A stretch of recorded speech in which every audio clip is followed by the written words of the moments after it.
Welcome back. What's up, y'all? My name is Kyle Royce, and this is episode 2 of my motivational web series designed to kick your brain in the ass and light a fire so that your creativity can finally flow. We're breaking down mental walls over here, okay? And this episode is about the power of your mistakes. That's right. You messed up? Well, you're amazing. That's the vibe. So I'm making this video in succession to the first episode that you can watch from last week. I'll be linking that video somewhere. I think I can like put it in a thing like right over here, right? Ding. And in that video, I talked about my anxiety. I told my tale of how anxiety controls my entire life and how it manifests itself as severe perfectionism. I gave y'all my tale of how anxiety forces me to scrutinize every single detail of my creative output to the point of scrapping any and all items that might even have just the slightest mistakes and anxiously ruminating the process that I would have to go through to make it perfect, causing me massive procrastination and massive stress. But hear me out. What if I told you those mistakes had a purpose? Maybe you've heard this before, maybe you haven't, but those mistakes are exactly what you need. I'll let you know why. Y'all, I've spent the vast majority of my life trying to erase my mistakes, scrub away my errors, and maybe even a bit of my history so that I could avoid the cringe of looking back and not liking what I saw. This other phobia of mine, I just found out, is called videophobia.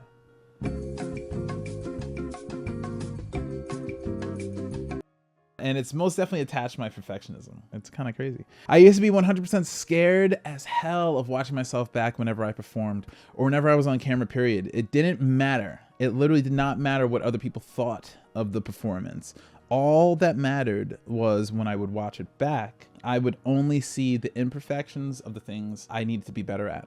So I continued to practice aside from watching back my old stuff. Thankfully, I had a really good natural ear. I just thank God. I could have been like way off. And I would let the old video get blasted into the past and completely forget about it. Ah, bliss. Sweet, ignorant bliss. I finally had peace of mind. Or did I?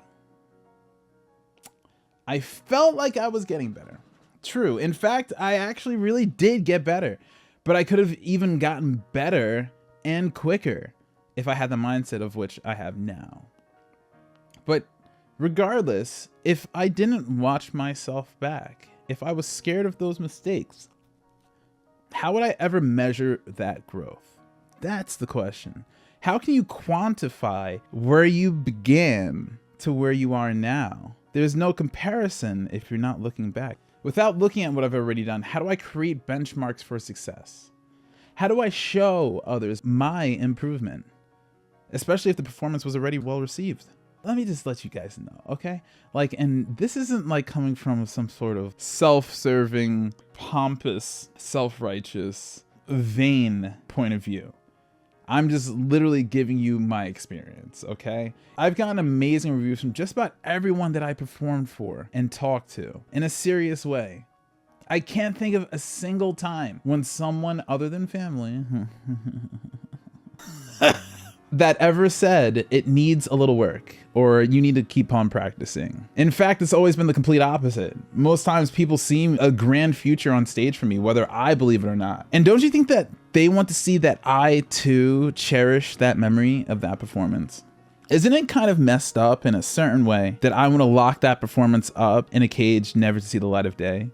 And I feel like a lot of people don't know this about me, but in this hypercritical mindset of mine, it's better off to just completely forget and not even acknowledge what I might have done wrong or right. I don't know. It doesn't really make much sense. It really doesn't have, it's not, and that's because it's not based in sense. It's based in fear. And when you allow fear to control you, it's just, you're not living. You're not living. Your life is being dictated by what you feel you can't do. Do you know what I mean? You getting me? I'm talking about myself, and these questions are directed at myself because these are the hoops that my mind jumps through in order to gain an objective standing on my past and to put an end to the mental habits that I've built up as a reflex over the years. And believe me, I'm still going through it. I go through it every single day. The difference now is simply the way that I cope with it. And that's exactly why I'm creating this series and everything. Actually creating this series and going through the steps to make this series happen and talking through everything is also part of my coping method. And it's helpful, it's illuminating, and it's such a great practice in just like self-love and self-acceptance. So this extension of anxiety truly only gets dominated when you look it square in the face. You have to meet it head on, and it's a nasty, ugly ass face. And when you look at the truth of it all, I was erasing my experience. I was erasing my foundation. Are you getting me? You hear what I'm trying to say? I was erasing my foundation every day. Starting anew, never having sure footing of where I left off, simply because I didn't want to look at what I might have done wrong. The possibility of a mistake. It's such a stupid fear. It's a dumb fear. It's ridiculous. When you think about it in like an objective, like procedural way, it's so stupid, but it controlled me. So you want the truth? Do you really? Really? Do you? Okay. Humans are designed to make mistakes. You're supposed to fuck up. Actually, you need to fuck up. You need to mess up. All right. This is a real easy example. I want you to think about relationships. Do you know that the average woman or man and everyone in between, both and neither, has about 7 partners before they find the one? 7 breakups. In fact, there's a statistic saying that 90% of relationships started before 30 fail. 90%. That's huge. That's big. And if you're thinking with your feeling, or you're thinking with your heart, with your gut, with your fear, if you're thinking with your emotion, you might feel like it's harsh and sad. But why? Isn't it more realistic than anything? Have you ever gone through a breakup? Did you or did you not learn about yourself and the other person when it happened? How are you supposed to know what you like? We've had these images laser printed into our minds since birth of what true love is. But in reality, everyone's true love is different as hell. Some view love in traditional gender roles. Some view it as a spiritual connection. Some view it as bomb sex. Some view it as opposites attract. Some view it as similar experiences in identity and development. But you don't know for yourself what that is in your experience, what it feels like to you, and what it entails, and what you truly want out of it until you go through it. While the feeling of a breakup can be devastating, maybe it was what you needed in order to see the forest of the trees, you know? And while I searched high and low for journal reviews that corroborate this 90% statistic, I couldn't find anything. But there's an article about this on bondibeauty.com, and I want to read it in an excerpt from it because they phrase this portion of it beautifully. So it's about Daniel Sloss. He's a Scottish comedian. It says he's getting everyone to break up with his jigsaw analogy, which was passed on to him by his dad, and explains life in a way that makes sense to a 7-year-old through a jigsaw puzzle. It says, everyone's life is a unique jigsaw puzzle that we are blindly building. We're all fiddling around with different pieces, trying to figure out how to create a perfect picture that we can't yet imagine. Isn't that That's a vibe. I'm going to say that again, okay? Everyone's life is like a unique jigsaw puzzle, unique to every person who comes into this world. We are blindly building this. We're all fiddling around with all the different pieces, trying to figure out how to create a perfect picture that we can't yet imagine. Isn't that beautiful? Isn't that true? And the way that I'm going to relate it to mistakes is you just took a jigsaw puzzle piece, okay? You were positive that you were connecting it correctly, but at some point there's a few pieces that are out of place and you can't complete the puzzle without finding a fix. To discard your mistakes would be to declare it finished regardless, all right? That would just be to say, oh, well, I'm done. And meanwhile, there's like pieces sticking out in all different directions, all different places, okay? To forget your mistakes would be to throw every mismatched puzzle piece away, all right? To feign perfection, like what I feel like I was doing, would be to saw and cut away the untrimmed edges of the pieces that stick out and force them to fit. And I think we all damn know that that's not how the way you make a motherfucking jigsaw puzzle. We need to embrace our mistakes. I gave you a little bit of my story. Now, once again, I'm gonna give you my solution. All right. We need to embrace our mistakes. We need to hold on to them because that is how we learn. I simply don't know why I didn't have a person to tell me this when I was younger, but man, I feel like I was taught, like subconsciously and consciously, to punish myself for my mistakes. But those mistakes are our greatest teachers. Life is a test. And when something tests you, just as a building's foundation is tested for cracks, quality assurance, if you can't bear the weight, the whole thing comes crashing down. Each time I dodged looking at that video, my building came tumbling down and I never realized it until I started thinking clearly. You know, the entire method that creates that somewhat well-known field, kind of a little bit, I think it's called science. You know, I just heard about it like yesterday or something, I don't know. Like there is like an entire method, it's called the scientific method or something. The whole thing is about making mistakes. That is the entire thing. You see something novel and interesting, you guess as to what may be the reasoning for it, and you test it using specific parameters in a controlled environment to see if you're right. But being right is not the point. Being right has no importance. Being right can lead to even more conclusions, can lead to even more experiments that are based on the same principle that you're trying to prove. But the goal is the process itself, to be able to draw firm conclusions from rigorous study.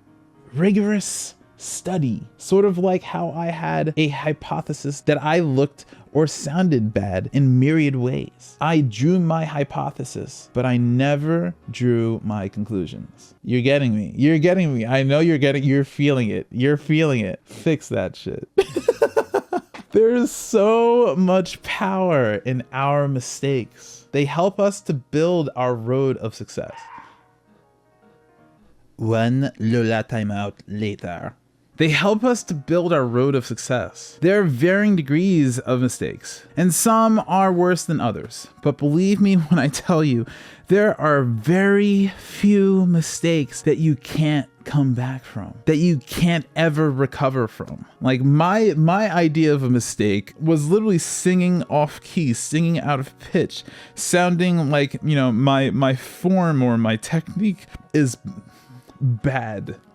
Our mistakes are the key to making us get better. Hell, not for nothing, and you'll get to know eventually, I'm not really a particularly religious person, but I grew up in the church. I grew up going to private school and being raised Catholic. Though I am spiritual now, but religion, the entire force that controlled the world till just about 100 years ago, the whole story of religion in the Bible is the mistakes of humans and how we have to learn from our mistakes. Our original sin. Okay, we're not going to get into the whole entire religious circumstance, but it's based on that lesson, that entire moral of forgiveness for our mistakes. And when you master the art of accepting them, accepting yourself, of understanding true love for yourself and the human experience, you'll finally start to realize just how brilliant your mind is. I'm gonna leave y'all with this question as we go into next week. What was your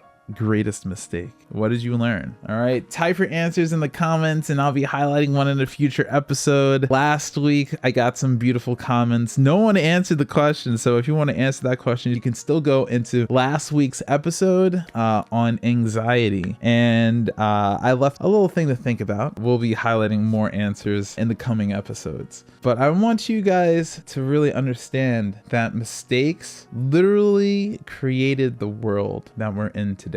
Okay, science is based on mistakes. Religion, no matter how religious you are or non-religious you are, you have to understand how strong of a force religion is in the world and the human experience. And that, the story, based upon mistakes. We don't get anywhere without looking at what we've done before and trying to correct it. Even from when we're a child, we're born, we're trying to walk. We walk, fall. We see other people. We're a 2-year-old, of course. No one remembers this, like off the top of their head. Oh yeah, I remember when I was 1 year old, I was watching my mom walk and I was like, I want to do that too. Like, no. Our little subconscious, learning mind, we try, we fail, and we fix. My knees were buckling or my feet were arranged like a duck. Our mistakes literally brought us to where we are today. You can't be afraid of them. And to be afraid of them is to halt or seriously impede your progress. So accept yourself and accept your mistakes today. Look back at that video. Don't be afraid if you really are gunning to do something really impactful, but you're afraid it's not going to make the hit that you want, or you're afraid that you're going to trip and fall while you're making the speech, or you're afraid that, you're going to blurt out something wrong. Listen, even if you do happen to blurt out something wrong, that's how you build experience. Accept your mistakes as teachers rather than something that you should punish yourself for. I punished myself for my mistakes for 30 some odd years, and all that did was give myself another form of criticism that mirrored the criticism that hurt my esteem as I was growing up. We're born to do it, so make a mistake today. All right, for now, peace, love, and progression. You have a brilliant mind. We'll see you next week.